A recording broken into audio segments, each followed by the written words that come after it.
So what's been happening over the last 2 years since we spoke last? Quite a bit, actually, man. When Welcome to Paradise came out in 2019, we were lucky enough to play our first show at Sabaton Open Air in Sweden. That went over really well, and then we went over to Japan and did the end of August. In September, we did two festivals in Japan, and that was awesome too. And then I went to Russia and I did a tour with Doro, and then what happened? Yeah, then I did a festival in Sweden with Doro and a festival with I Am Orbit, and then the pandemic started. All of our plans went to shit, like so I just basically locked myself in this room and I decided to write an album, and I'm like, because we were due to release a new album anyway, and so I was like, okay, we're not gonna play a show for a year or more, going on 2 years at this point. Yeah, But I figured I'll just take a lot of time to release the album. Because initially we were talking about doing a new album just a year or maybe a year and a half after the first. yep. But now it's going to be over 2 years because of the pandemic. But it's okay, because the album turned out, at least to my expectations, it turned out great. I was just going to say that it's definitely worth the wait because I had to listen to it yesterday, and every song on there is just amazing. The Thank you. songwriting, the guitar work, everything. Yeah, it's really really good. Love I appreciate it, man. It's definitely a step up from what we did on the first album. As far as I'm concerned, that's our first album. it.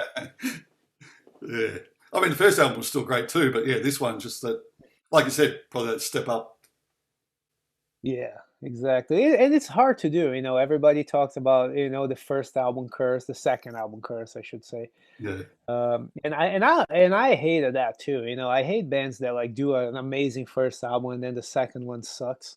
Or it's even worse when it's two good albums and the third one sucks. That's what we gotta make sure we don't do. yeah. But but I mean, yeah, we definitely needed to step up. Having a new singer and all that, we definitely needed to go up. Otherwise, people wouldn't take us seriously. Yeah. Now, how do you pronounce his name? Is it Gulherb? Guilherme. Easy for you to It's say. very, it's weird. Just call him Guy. Gee, there we go. Gee. Yeah, He's got an amazing voice. He's he incredible. does. Yes, man, and he's a very, very nice guy too. Very easy to work with.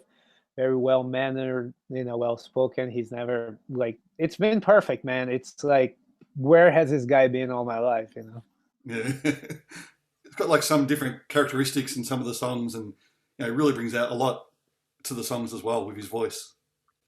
Yeah. Oh, yeah. His voice was an integral part of this record for sure. I had, I would say that some of the songs, maybe three or four of the songs could have been on the first album. It's kind of a good connection, but those are the songs I wrote before he was in the band.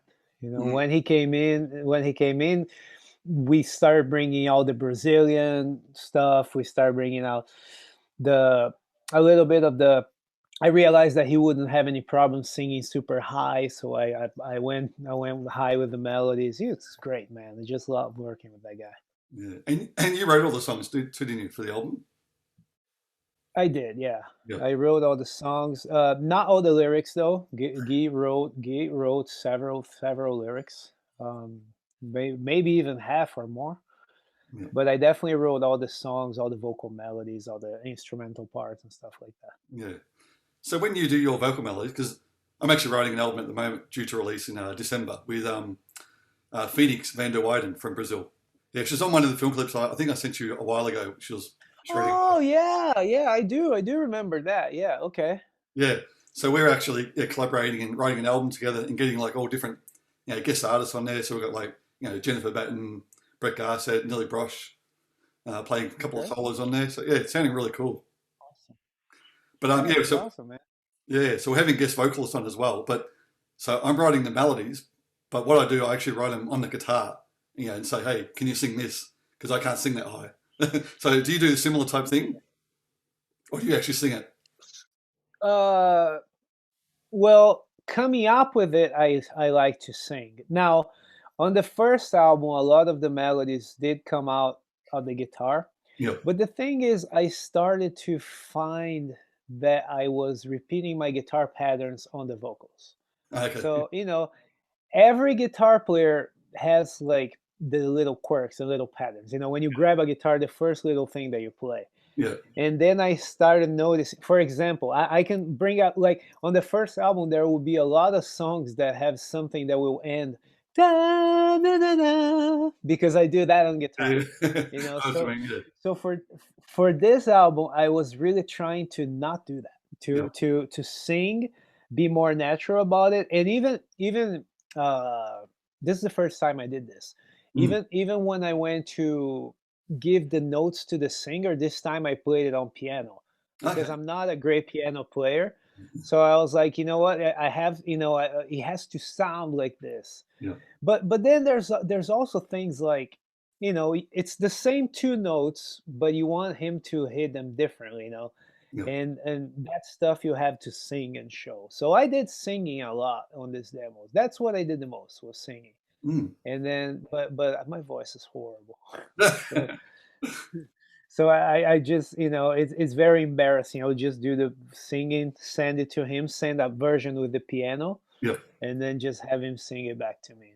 Now, with the recording process, so I noticed, I heard about you're using, was it Audio Movers software, which I've never heard of.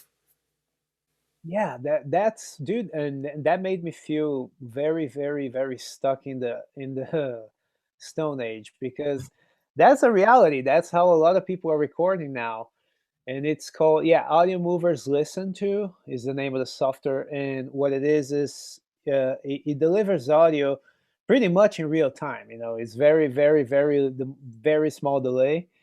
So so Dennis recorded us, our producer Dennis Ward. He was in his studio hearing us on his speakers. It can't be any more perfect of a setup. Yeah. And but I mean, on the first album, yeah, we did it at home and over the internet and blah blah blah. Mm. But this time, Dennis was actually there during the recording. He's like, okay, play that fill again. Play that or sing that part again. Yeah. That was very, very, very important. And honestly, yeah, I wish that we got together as a band in a room. That could have been cool. But I don't know that the pre-production and all that would have been this good, because we were a lot more meticulous because we're both sitting at home, me and the Mm. producer. Uh, So it was new to me. I had no idea this existed. But yeah, Audio Movers Listen To is an amazing software, and I know we're going to be using more of that in the future. yeah, like I said, even once the pandemic finishes, a lot of people probably will still do that, just the convenience as well. Oh yeah, and yeah, man, and to save a bunch of money, Yeah. I can come down to this studio. Another thing is that you can now hire, say you live in Australia and you want to hire a German producer, you don't have to spend $2,000 to fly him over anymore. Yeah. You can just do it online. Yeah. Well, the guy's actually producing our album, mixing and mastering it, is in France. Okay, Yeah. that's good. But you guys are recording and delivering him the tracks. Is Yeah. that Yeah. what you're doing? Yeah. That's how we did the first album. Okay. So Yeah. this time around, Dennis was in the recording process too. Now, going back to some of the songs on the album, so we can talk about the land of the mystic rights. It's got that Brazilian influence. That was really cool the way So you guys did that. yeah, I appreciate it, because that's really the first song that Guilherme came in with his stuff. Yeah. I already had the song, and I already had most of the vocal melodies even, but all the Brazilian chants that you hear, the parts in the middle, all that stuff he came up with. That's when I was like, oh man, that is definitely the guy. Yeah. Because you have to be Brazilian, but you also have to have the sensitivity of knowing that kind of music and how it Yeah. goes and all that. So that's the Land of Mystic Rights is honestly something that I'm very, very curious about. I want to see how people are gonna feel, because it almost makes you want to dance. It's interesting. Yeah.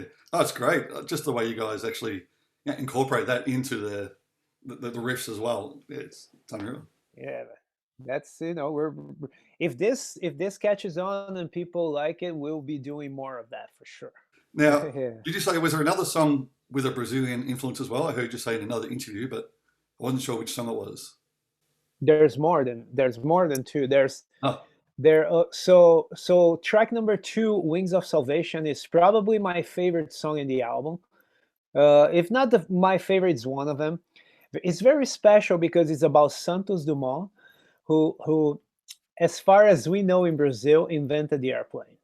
You okay. know, so um, so here's the story. We grow up and we learn in history books in Brazil that Santos Dumont invented the airplane.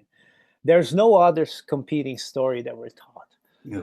Then when I moved to the States, I first heard of the Wright Brothers. And I'm like, who the fuck are the Wright Brothers? Like, why are you talking about these people? And oh, those are the inventors of the airplane. I'm like, no, Santos Dumont invented the airplane. What are you talking about? Anyway, so I was like, okay, it can't. I mean, that's one of them has to be have done it first. I need to figure this out. So I did a lot of research, and as it turns out, the Wright brothers did do it first. But it was more like a catapult. It wasn't really flying. They kind of took off and planed a little and came down. Whereas Santos Dumont, 6 years later or 3 years later, maybe, he flew around the Eiffel Tower in Paris, and the whole press saw it. So like he was like this badass Brazilian inventor that was super famous in apparently in Europe at the time. And then he killed himself when he found out that the airplane was being used in the war. Ah, So that's a very, very fascinating story that not a lot of people outside of Brazil know. yeah. But it's common knowledge to us there. Like Wow. everybody in Brazil knows that. And so that song, I wanted to pay a tribute to that guy. And Guilherme, again, being Brazilian, knowing the story, it was very easy for us to collaborate on that. Yeah. Um, the other one is Midnight Bells, track number 5. Midnight Bells, honestly, I only wrote the music on that and the melody. The lyrics are all Guilherme, our singer, and they are about his. So he is a very spiritual person. He's part of a religion in Brazil named Umbanda. It's a syncretic religion with like a Brazilian slash African religion. And the basic premise is premise. I shouldn't call it premise. The basic belief is that they incorporate spirits and give you advice, and you come to them for advice, for peace, and all that. Some people, including people in my family, are really, really adept of that religion. And Guilherme wrote that song about his spirit, his protecting spirit, and that's very, very special to him. It's got it's got a mystic thing. So we wanted to bring these things from Brazil into the songs, not only the music, but also the lyrics and a little bit of the culture, but spoken in English and done as heavy metal, so people can understand it. Yeah. Yeah. I actually wrote down here for that song, Wings of Salvation. Yeah. When I first listened to it, yeah, actually, it could probably be an instrumental, the way all the different riffs and everything you got going. But again, the way he Yeah, does his vocal over the top, I would never think something like that. yeah, it was, but see, and it's cool to talk about that to a musician podcast because so that song, being about the invention of the airplane, that's very easy for me. It's like, okay, that needs to be Lydian, because that's what sounds like an airplane or space, and so having, okay, I know what I want to say. I know how you want it to feel. That's what I try to explain to a lot of my students that music theory does. You know what Mhm. I mean? It's not about knowing things on paper. It's not how many scales you know. It's not even how many formulas of scales you know. It's more like knowing, okay, the Lydian mode has this vibe. And I'm writing a song about an airplane, so Lydian will fit. You know what I mean? Yeah, yeah, I don't. I don't need to go by trial and error and get to the F major with the augmented fourth. And, oh, this here sounds kind of like airplane. No, I know that the linear mode does that. Yeah. So there's been a lot of on this album. One of the things is a lot of the modal thing. It's like the songs are not just minor and major, because I wanted to bring in different emotions. Mm. So that's Wings of Salvation is a good example of that. It was okay. Well, it's a song about an airplane. It's leading. It sounds like that. You just Yeah. know it. Now, do you mind? I've got a very special guest that wants to come in and join, just say hello. Okay. That's right. Well, I was talking about before, Phoenix. There we go. Hey, Phoenix. Olá. Hello. Hello there. Tudo... Olá, Hey, Bill. tudo bem? Tudo bem? Tudo bem com É, você? tudo bem também. Você, Oh, você, você não mora no Brasil, né? moro sim, moro no Rio Não de mora. Janeiro. Okay, so she Em lives in Niterói. Brazil. Yep. Yeah, we shouldn't be rude. Sorry, Adam. No, that's It's okay. it's just cool. Oh, yes, It's yes.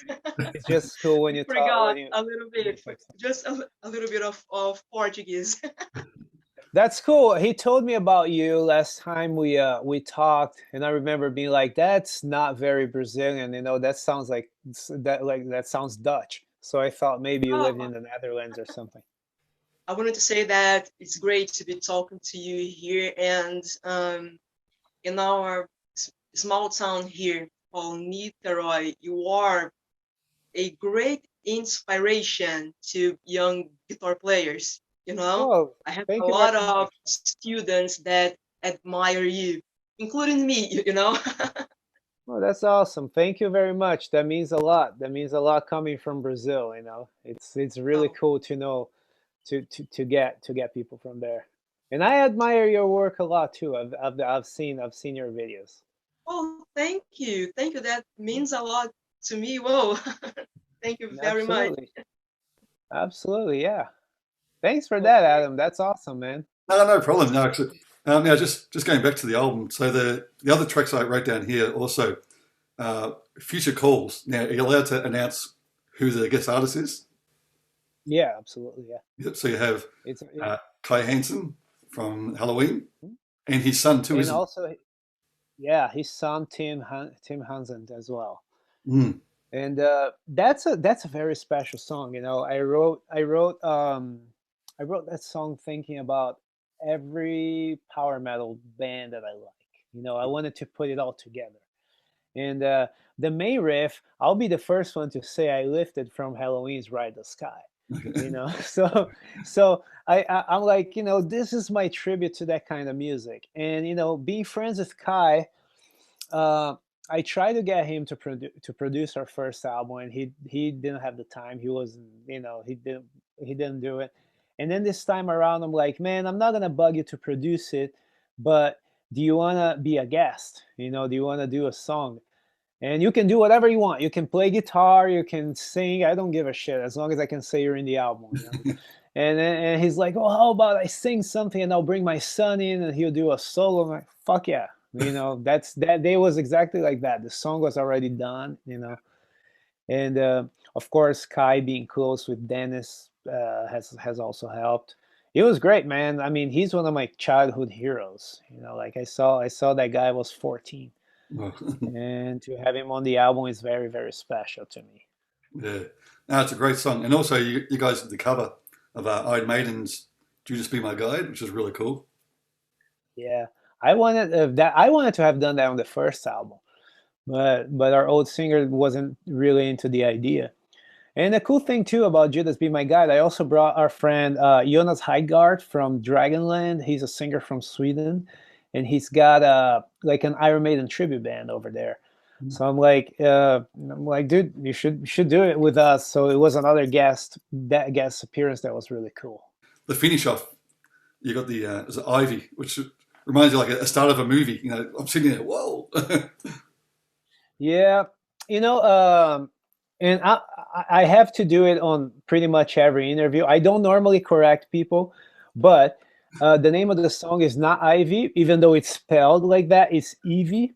Oh, sorry. And what that is no, you don't need to be, because in English, of course, But I'll tell you why. It's my mom's dog who passed away while I was recording the album. Oh, wow. So I did that whole tribute to her little dog. Yeah. And she was 15, 16 years old, and my mom got really sad, and as I was writing the album. So when the time came to write the outro, I kind of wanted to do like a little tribute to the dog, Yeah. and I wanted to sound like a soundtrack, exactly like that. Yeah. Like Comes across. the end of a movie. Yeah. So but yeah, Ivy, everybody's gonna call it Ivy because that's how it's spelled. Yeah. It's just that in Brazil we say E instead. Yeah. Yeah. No, it's a fantastic album. So it's out November 12th, isn't it? Yeah, November 12th, right on time for first European tour with Unleash the Archers, if that happens. Mm. And it should be awesome, man. I mean, a lot of work went into this record, and I've been waiting for a long time for it to come out. I can't wait to hear people's reactions. Even the interviews I've been doing, hearing what people think, like yourself now, it's been really, really super cool.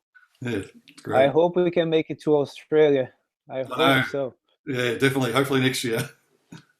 Man, our label down there, John, has been awesome. Like I don't see why not. It's super far, it's super expensive, but eventually, I don't see why not. Yeah, for sure. That'd be really cool. But yeah, I reckon everyone around the world, and especially Brazilians, will love this album. I hope so. Yeah. For sure. Congratulations, by the way, on the new album. Oh, thank you very much. Thank you. That's cool. But it was awesome catching up with you, my friend. Yeah, thank you. I hope we'll catch up real soon. Yeah, man. Thank you so much for the opportunity and for connecting us too. I'll reach out to her and I'll send her the album too. Excellent. Cool. All right, man. I've got to go. Thank you, guys. Thank you so much. You guys take care. Yep. See you later. Take care too. Bye. Bye.